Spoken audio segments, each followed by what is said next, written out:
ಕಾರಿ ಡ್ಯಾಶ್ಬೋರ್ಡ್ ಮೇಲೆ ನೀವು ಕೂಡ ದೇವರ ವಿಗ್ರಹನ ಇಡ್ತೀವಿ ಅನ್ನೋದಾದರೆ ನಿಮಗೆ ಈ ವಿಡಿಯೋ. ಅದಕ್ಕಿಂತ ಮುಂಚೆ ನನ್ನ ಚಾನಲ್ನ ಸಬ್ಸ್ಕ್ರೈಬ್ ಮಾಡ್ಕೊಳ್ಳಿ. ಹಾಗೆ ಈ ಚಾನಲ್ನ ಡಿಸ್ಕ್ರಿಪ್ಷನ್ ಬಾಕ್ಸಲ್ಲಿ ನನ್ನ ಇನ್ನೊಂದು ಲಾಗ್ ಚಾನಲ್ನ ಲಿಂಕ್ ಕೊಟ್ಟಿದ್ದೀನಿ. ದಯವಿಟ್ಟು ಅಲ್ಲಿ ಕೂಡ ವಿಸಿಟ್ ಮಾಡಿ, ಆ ಚಾನಲ್ಗೆ ಕೂಡ ಸಪೋರ್ಟ್ ಮಾಡಿ.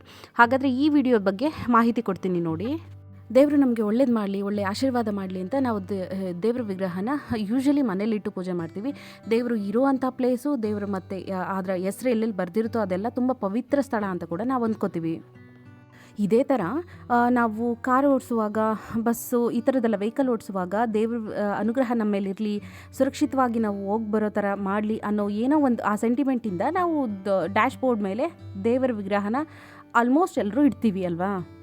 ಈ ರೀತಿ ಕಾರಿನ ಡ್ಯಾಶ್ಬೋರ್ಡ್ ಮೇಲೆ ಈ ದೇವರ ವಿಗ್ರಹ ಇಡೋದು ಎಷ್ಟು ಮಟ್ಟಿಗೆ ಸರಿ, ಎಷ್ಟು ಮಟ್ಟಿಗೆ ತಪ್ಪು ಹೇಳ್ತೀನಿ ನೋಡಿ ನಾನಿವಾಗ.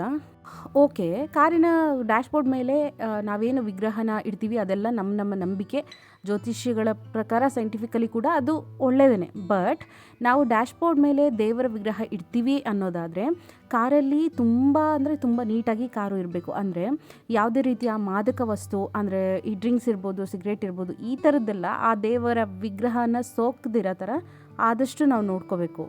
ನಮ್ಮ ಕಾರನ್ನ ವಿಶೇಷವಾಗಿ ಆ ದೇವರ ವಿಗ್ರಹ ಇರುವಂಥ ಡ್ಯಾಶ್ಬೋರ್ಡ್ ಹತ್ರ ನಾವು ಪ್ರತಿದಿನ ಕ್ಲೀನ್ ಮಾಡ್ತಾ ಇರಬೇಕು.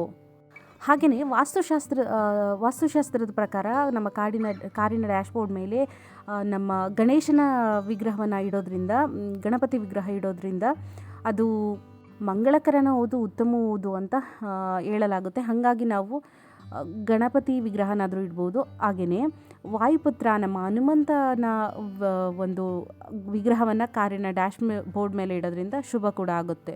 ಹನುಮಂತನ ವಿಗ್ರಹನ ಕಾರಿನ ಡ್ಯಾಶ್ಬೋರ್ಡ್ ಮೇಲೆ ಯಾಕೆ ಇಡಬೇಕು ಅಂತ ಹೇಳೋದಾದರೆ, ಕಾರು ಅದು ಗಾಳಿಯಲ್ಲಿ ನಮ್ಮನ್ನು ತುಂಬ ವೇಗದಲ್ಲಿ ಒಂದು ಸ್ಥಳದಿಂದ ಇನ್ನೊಂದು ಸ್ಥಳಕ್ಕೆ ಕೊಂಡೊಯ್ಯುತ್ತೆ. ಅದೇ ಥರ ನಮ್ಮ ಕಾರ್ನಲ್ಲಿ ಹನುಮಂತನ ವಿಗ್ರಹವನ್ನು ಇರಿಸೋದ್ರಿಂದ, ಅದು ಕೂಡ ನಮ್ಮ ವಾಯುಪುತ್ರನ ಇರಿಸೋದ್ರಿಂದ ತುಂಬ ಒಳ್ಳೆಯದಾಗುತ್ತೆ ಅಂತ ವಾಸ್ತುಶಾಸ್ತ್ರ ಹೇಳುತ್ತೆ.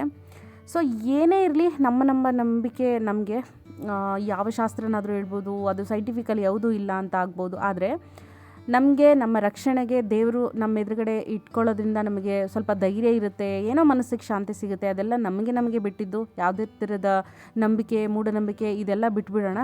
ಬಟ್ ನಾನು ಹೇಳೋದೇನಪ್ಪ ಅಂದರೆ, ಕಾರಿನ ಡ್ಯಾಶ್ಬೋರ್ಡ್ ಮೇಲೆ ನಮ್ಗೆ ಯಾವ ವಿಗ್ರಹ ಬೇಕೋ ಅದೆಲ್ಲ ಇಡ್ಬೋದು, ಏನು ತೊಂದರೆ ಇಲ್ಲ. ಆದರೆ ನಮಗೆ ಅದು ಸರಿ ಅನಿಸೋ ಥರ ಆ ಡ್ಯಾಶ್ಬೋರ್ಡ್ನ ತುಂಬ ನೀಟಾಗಿ ಇಟ್ಕೋಬೇಕು. ಯಾವುದೇ ಥರದ ಗಲೀಜು ಮಾಡಬಾರ್ದು, ಅದು ಇದು ಎಲ್ಲ ಮುಟ್ಟಿ ಮತ್ತು ಆ ವಿಗ್ರಹನ ಮುಟ್ಟಬಾರ್ದು. ಸಾಧ್ಯವಾದರೆ ಡೈಲಿ ಅದಕ್ಕೆ ಸ್ವಲ್ಪ ಹಸಿ ಬಟ್ಟೆಯಿಂದ ಆ ಡ್ಯಾಶ್ಬೋರ್ಡ್ ಹತ್ರ ಇರೋ ಜಾಗನ ನೀಟಾಗಿ ಇಟ್ಕೊಳ್ಳೋಕ್ಕೆ ಟ್ರೈ ಮಾಡಿ ಅಷ್ಟೇ.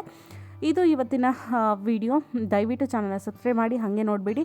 ಹಾಗೆ ಈ ಚಾನಲ್ನ ಡಿಸ್ಕ್ರಿಪ್ಷನ್ ಬಾಕ್ಸಲ್ಲಿ ನನ್ನ ಇನ್ನೊಂದು ಚಾನಲ್ನ ಲಿಂಕ್ ಕೊಟ್ಟಿದ್ದೀನಿ. ದಯವಿಟ್ಟು ಅದಕ್ಕೆ ಕೂಡ ವಿಸಿಟ್ ಮಾಡಿ, ಅಲ್ಲಿ ಕೂಡ ಸಪೋರ್ಟ್ ಮಾಡಿ. And thank you so much.